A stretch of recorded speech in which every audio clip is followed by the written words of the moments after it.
Bienvenue sur Révolution des cœurs, le podcast qui libère la parole des femmes de culture arabo-musulmane. Ici, nous brisons les tabous et nous parlons d'amour et de liberté. Dans ce nouvel épisode, Rima, issue d'une famille algérienne très conservatrice, nous raconte son adolescence marquée par le poids de la religion, notamment le port du voile imposé par sa mère. Rima se marie plus tard à un homme musulman et lors de sa deuxième grossesse, alors qu'elle attend une fille, Rima commence à questionner la religion et c'est alors que débute son parcours d'émancipation. Merci Rima pour ce témoignage très courageux et émouvant. Un grand bravo et bonne écoute à tous.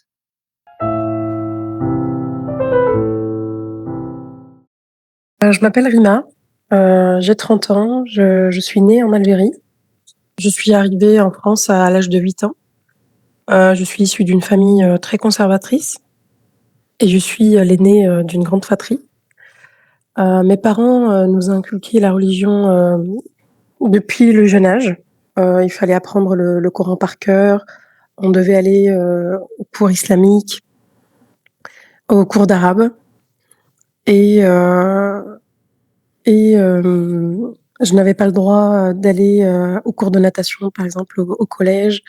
Pendant ces week-ends-là, quand j'allais aux cours d'arabe, j'étais voilée et un jour ma mère, me dit: «Tu vas le porter, pour toujours, le voile» et j'étais, sous le choc.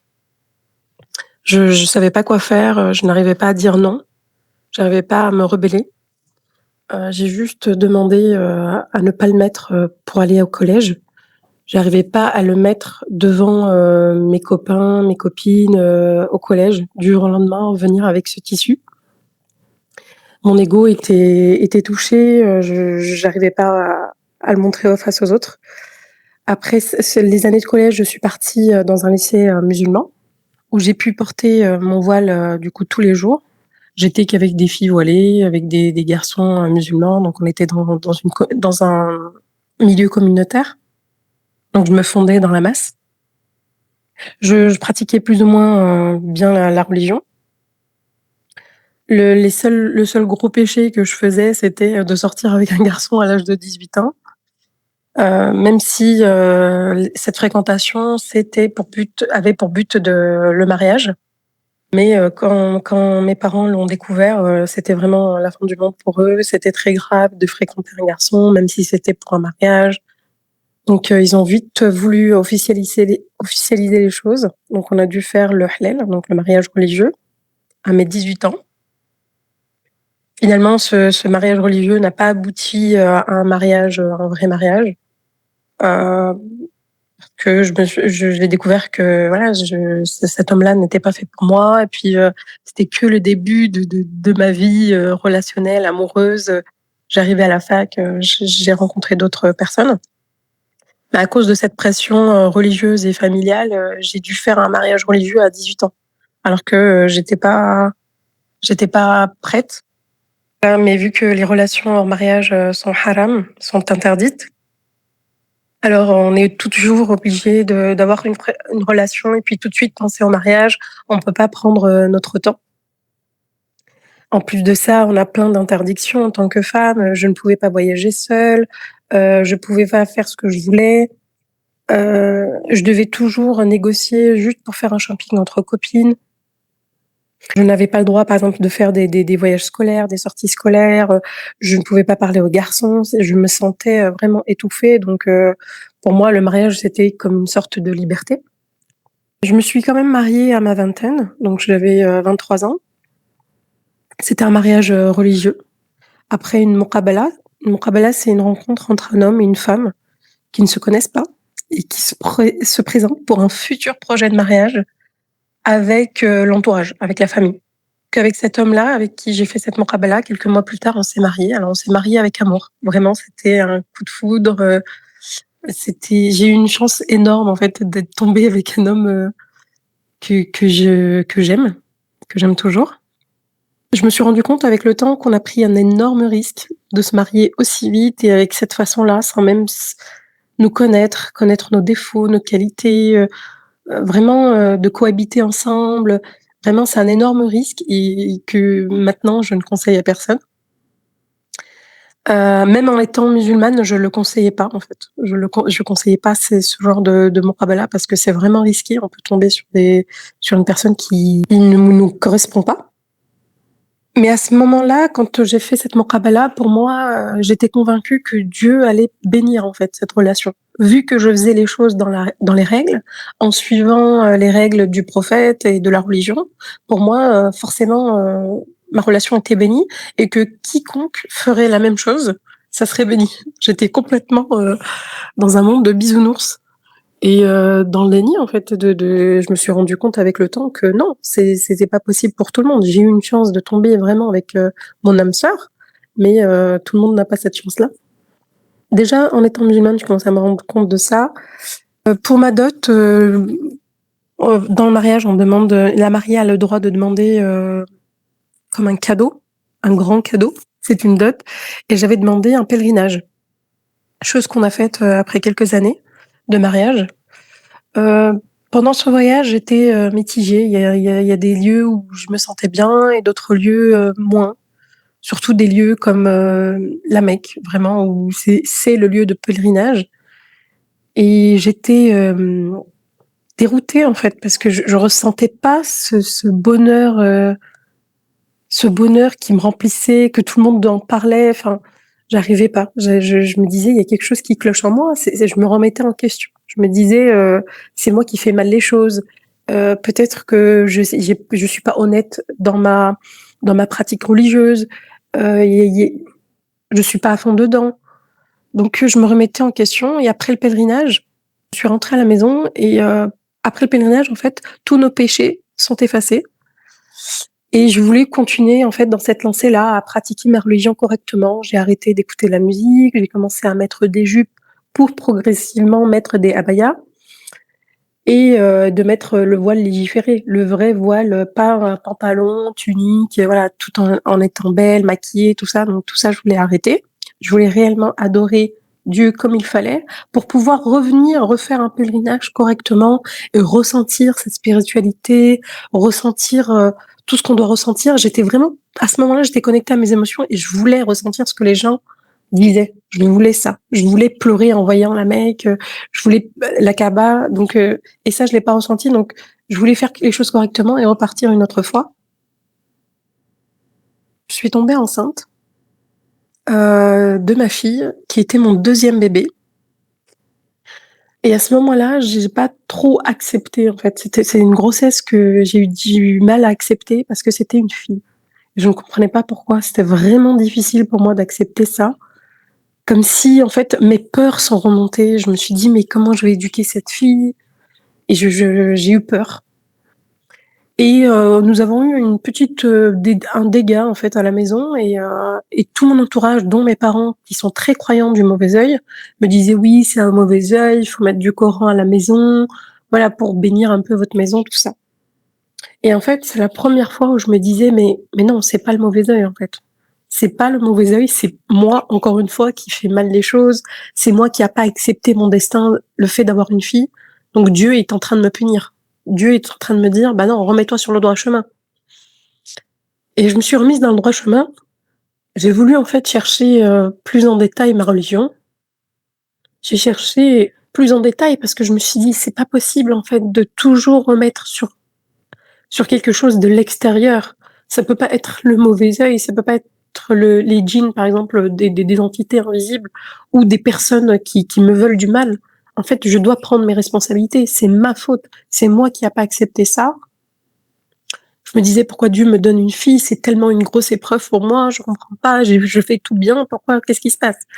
Et donc j'ai commencé à chercher et à lire la religion, à lire les livres, à aller plus en profondeur, plus en détail. Au début, je lisais que les textes, en dehors du Coran et déjà, il y avait plein de choses que je n'acceptais pas, comme, le mariage de petites filles, l'esclavage, comment on traite la femme aussi dans la religion et ça me rebutait, j'aimais pas ça et pour moi, le Coran restait divin, lui était propre, il y avait pas tout ça, il y avait pas toutes ces horreurs que je trouvais dans les textes, autour. Donc J'étais encore, attachée à ce livre, sauf que, petit à petit, bah, j'ai commencé à lire le Coran, donc à être vraiment, à avoir ce côté spirituel, voilà, avec le Coran, je le lisais tous les soirs. Mais petit à petit, je me rendais compte de ce que je lisais. Je lisais des versets qui parlaient des mêmes thèmes que les textes. En fait, ils parlaient de l'esclavage, des mariages des petites filles. Et en fait aussi, ce que je me suis rendu compte que ce Coran, quand je le lisais, je me forçais à avoir à être en fait dans un état spirituel. Je fakeais, en fait, je faisais semblant, comme si j'étais dans cet état spirituel parce qu'il fallait l'être. Mais une fois que j'ai voulu être honnête avec moi-même et, et dézoomer tout ça, en fait, et je me disais, mais est-ce que réellement tu ressens quelque chose? Est-ce que tu ressens réellement une relation spirituelle divine? Eh ben, je me suis rendu compte que non. Quand j'étais honnête avec moi-même, je ressentais rien de tout ça, moi-même. Mais la personne qui avait ce masque dans cette communauté-là, oui. Mais moi-même, au fond de moi, j'avais rien. Je ressentais rien. Aucun appel. J'ai demandé, j'ai fait des prières pendant des nuits entières à Dieu pour lui demander juste un signe pour que je reste dans la religion. Bah, il y avait rien, en fait. Il y avait rien. Le néant, c'était le néant. Et en fait, voilà, je me suis rendu compte que petit à petit, je suis devenue athée. Peut-être que je l'ai toujours été, je ne sais pas. Mais je ne m'écoutais pas. J'écoutais pas cette voix qui était en moi, qui était en train de me dire ce que tu suis ne te correspond pas. Alors pendant tout ce cheminement, depuis ma grossesse de ma fille, j'en ai parlé. J'en ai parlé à mon entourage, mes amis, à mes frères et sœurs et à mon mari. Bon, ils étaient choqués, c'est clair. Pour eux, je partais loin et d'ailleurs, l'un de mes frères m'avait dit, enfin, il savait que j'allais finir par, sortir de la religion, en fait. Moi, je le voyais pas. Pour moi, j'étais accrochée au Coran et lui, il m'a dit: «Les gens qui commençaient ce cheminement, c'est sûr, ils allaient apostasier». Mon mari, je lui en parlais, je lui montrais les preuves, voilà. Il respectait mon cheminement. Pour lui, c'était un choc. Il rencontrait une nouvelle femme, c'est clair. Et petit à petit, il a accepté. Il a accepté, ce changement d'identité quelque part. Sauf une chose, c'était le voile. Il acceptait que je ne priais plus, que je ne jeûnais plus, que, pour moi, je n'étais plus musulmane. Par contre, le port du voile pour lui, c'était obligatoire. Si je l'enlevais, pour lui, c'était, le divorce. Je pense qu'il avait du mal à accepter, le fait que j'enlève le voile devant toute la famille. C'était dur pour lui à porter parce que le la prière, le ramadan, tout ça, ça ne se voyait pas à l'extérieur forcément donc voilà, il pouvait vivre avec. Mais là, le voile, c'était le seul levier qu'il avait. Mais je n'en pouvais plus en fait de ce voile parce que finalement, tout est parti de ce voile-là et tout est parti de ce voile-là que je n'acceptais pas. Ça n'a jamais été, une couronne sur ma tête comme beaucoup de voilées, disent. Ça n'a jamais été ça. Je détestais ce voile et j'essayais de l'apprivoiser avec les années et je n'arrivais pas. Je me sentais pas belle, j'étais pas confiante. Voilà, dès que et en plus, quand j'ai apostasié, je ne le supportais plus parce que j'étais plus alignée avec moi-même. Et en fait, un jour, je n'en pouvais plus, j'arrivais plus, donc je lui dis que j'ai envie de l'enlever et j'accepte les conséquences, en fait. Je me suis, préparée pendant des mois pour, accepter que mon âme sœur, en fait, puisse me quitter pour ça. Au fond de moi, j'avais, quand même une partie d'espoir, je me disais, c'est je suis confiante, mon homme, je le connais, c'est un homme intelligent. Et c'est un homme qui m'aime, je sais qu'il partira pas pour ça, pour un bout de tissu. Il a accepté tout le reste qui sont plus importants religieusement, donc le voile, c'est un détail, c'est juste une question d'habitude.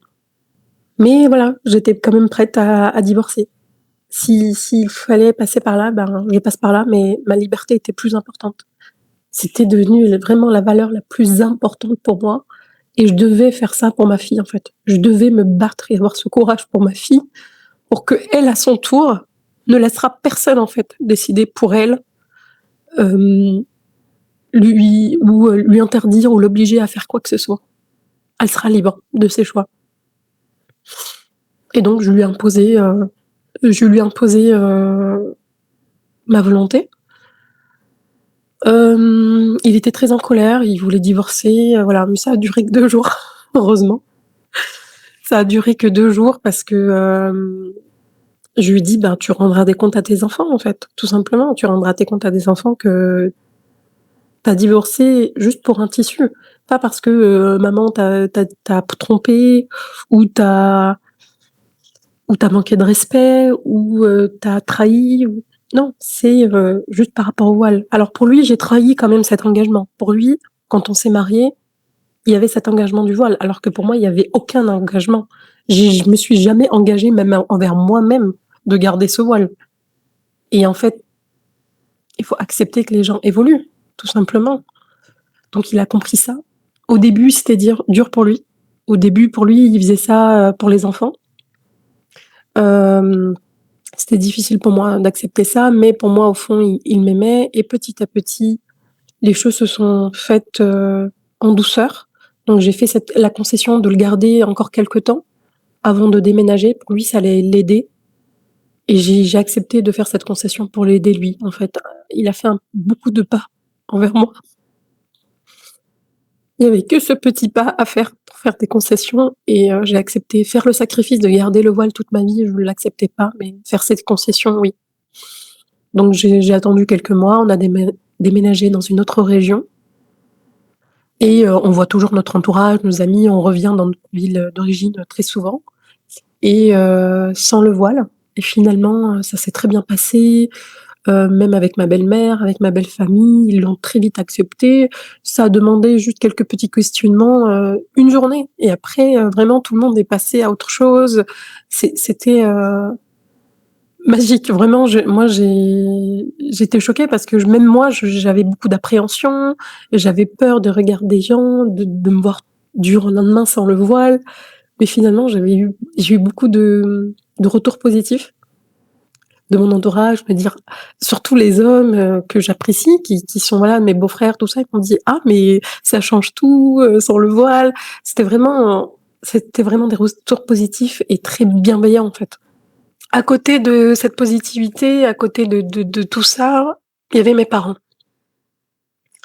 Alors mes parents, c'était très difficile pour eux, d'accepter, mon apostasie. Mon père m'a même demandé un jour d'aller voir un grand imam de la région, qui est un grand théologien pour lui poser mes questions et donc j'ai été à ce rendez-vous et je lui ai posé toutes mes questions. Il a rien nié.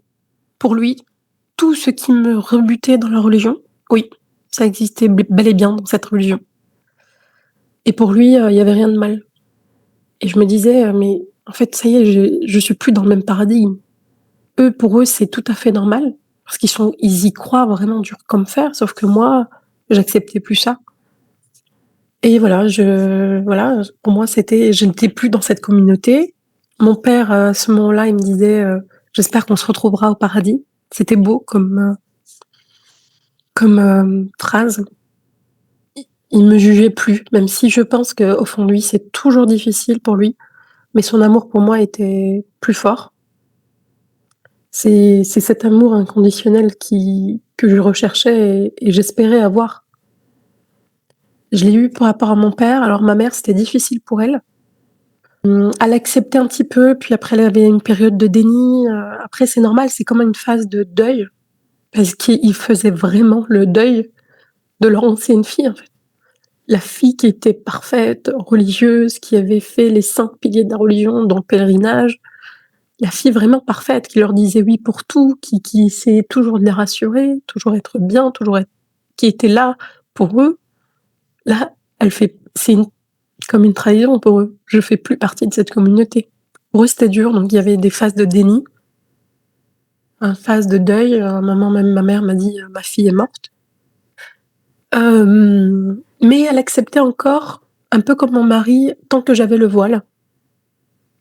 Une fois que j'ai décidé de retirer le voile, là, elle a décidé de couper les ponts avec moi. Elle voulait plus me parler. Ça a duré quelques mois. Elle voulait même plus que j'ai des contacts avec mes frères et sœurs, mais eux, ils étaient pas d'accord, hein. On a gardé un bon contact, voilà, je suis très proche de mes frères et sœurs. Elle ne voulait pas que j'assiste au mariage de mon frère le plus proche qui est juste après moi. Voilà, elle a fait du chantage, elle a fait ce qu'elle pouvait juste pour que je revienne, en fait. Elle a essayé tous les moyens de manipulation pour que je revienne sur mes décisions, mais ça n'a pas marché et ça l'a choquée parce que c'est nouveau pour elle. Je J'ai jamais été comme ça. Je me suis jamais rebellée comme ça. Au final, elle s'est désistée par rapport au mariage de mon frère, donc elle a accepté que je vienne au mariage et après le mariage, petit à petit, on a commencé à renouer une petite relation. Donc je vous parle de ça, c'est de ça fait quelques mois. Donc on a passé, des temps ensemble. Elle est venue aussi dans ma région. Ils sont venus un week-end, mes parents. On a passé du temps ensemble. Vraiment, on a fait des excursions, c'était beau. C'était juste ce que je voulais, en fait. Passer du temps avec mes parents sans forcément parler de religion, des pratiques de chacun. Chacun pratique ce qu'ils veulent, voilà. Moi, chez moi, ils vont prier, voilà, ils font ce qu'ils veulent. S'ils veulent jeûner, ils jeûnent, mais on passe des bons moments ensemble. On rigole, on passe des bons moments avec les enfants. Les enfants voient leur papy et leur mamie et voilà, c'est juste de l'amour, de la rigolade, de la positivité et ça m'a beaucoup rechargée. Après ça, il y a eu quelques, altercations, par rapport à mes sœurs qui veulent aussi plus de liberté, tout ça, sauf que, ben, mes sœurs, elles reviennent vers moi. C'est moi le c'est moi le pilier quelque part de mes frères et sœurs et sauf que le fait que j'aide mes sœurs, le fait que j'aide mes sœurs, mes parents ne l'ont pas accepté. Même si mes autres frères et sœurs, ont aidé, mes sœurs, il y a qu'avec moi, en fait, qu'ils l'ont pas accepté. Il y a qu'avec moi qu'ils ont été durs. Il y a qu'avec moi en fait, qu'ils coupent les ponts. Parce que je pense qu'il y a encore, la difficulté à être complètement, c'est encore difficile pour eux de tout me pardonner. C'est encore difficile pour eux de vaincre leur peur, tout simplement. En fait, ils ont peur que j'influence mes sœurs qui sont plus jeunes que moi. Voilà, en fait, ils sont guidés par leur peur, donc le moindre problème, tout de suite, tac, ils coupent les ponts avec moi. Mais cette fois-ci, au début, j'ai eu du mal, mais cette fois-ci, j'ai accepté. Je me suis dit: «Bah, OK, je laisse, le temps faire les choses» et encore une fois et ça suffit, en fait. Je suis en paix avec mon chemin, je suis en paix avec ce que je fais, je suis moi-même, je joue pas un rôle, je reste intègre avec mes valeurs. Après, je peux pas plaire à tout le monde et c'est pas mon objectif. Mon objectif, c'est vraiment de juste que mes enfants, en fait, voient cette maman battante pour ses valeurs et je souhaiterais qu'ils fassent la même chose pour eux-mêmes. Même si c'est à l'encontre de mes valeurs à moi, mais tant qu'eux, ils sont en ils sont eux-mêmes, ils sont en phase, ils sont alignés avec leur personnalité, avec leurs valeurs, c'est l'essentiel. Les gens doivent nous aimer tel qu'on l'on est, en fait. Ils peuvent pas nous aimer comme ils voudraient eux. Il y a pas de conditionnement à avoir pour avoir un amour. L'amour inconditionnel, c'est beau. C'est beau quand on aime la personne, même quand elle est différente de nous et je le vois tous les jours parce que mon mari, lui, est musulman, il est toujours musulman et moi je ne le suis plus et je vois que c'est fluide, on vit bien. Lui, il n'est pas prosélyte et moi non plus, en fait. Moi non plus, je ne parle plus de mon apostasie, je n'essaye pas de manipuler qui que ce soit, en fait, pour que, hem, lui aussi, ait le déclic pour voir les textes ou pour voir la vérité sur cette religion. Non, rien. Chacun suivra son chemin et chacun aura son propre déclic. J'ai pas, en fait, à être la sauveuse de qui que ce soit. Je suis la sauveuse de ma propre vie et je suis l'exemple pour mes enfants, c'est tout. Après, tout ce cheminement, c'était important pour moi de témoigner, de mettre mon empreinte dans cette, libération des femmes, dans cette émancipation des femmes.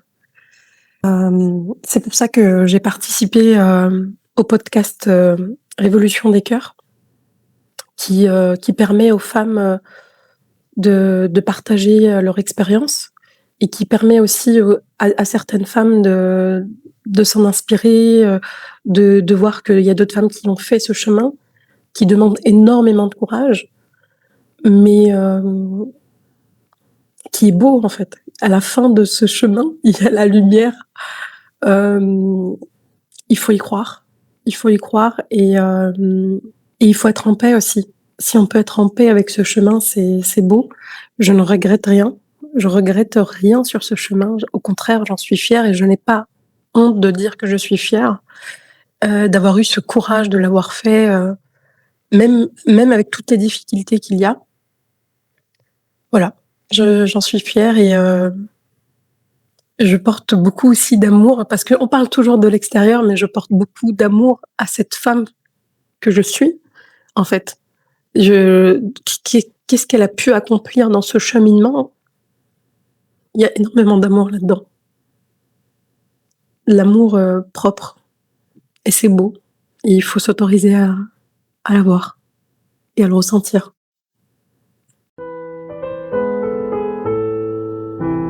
Si cet épisode vous a plu, vous pouvez témoigner votre soutien au projet en vous abonnant au podcast, en laissant un commentaire et en mettant 5 étoiles si la plateforme que vous utilisez vous le permet. Pour encore plus de contenu, suivez le compte Révolution des cœurs sur Instagram. Ce projet vivra grâce à vous.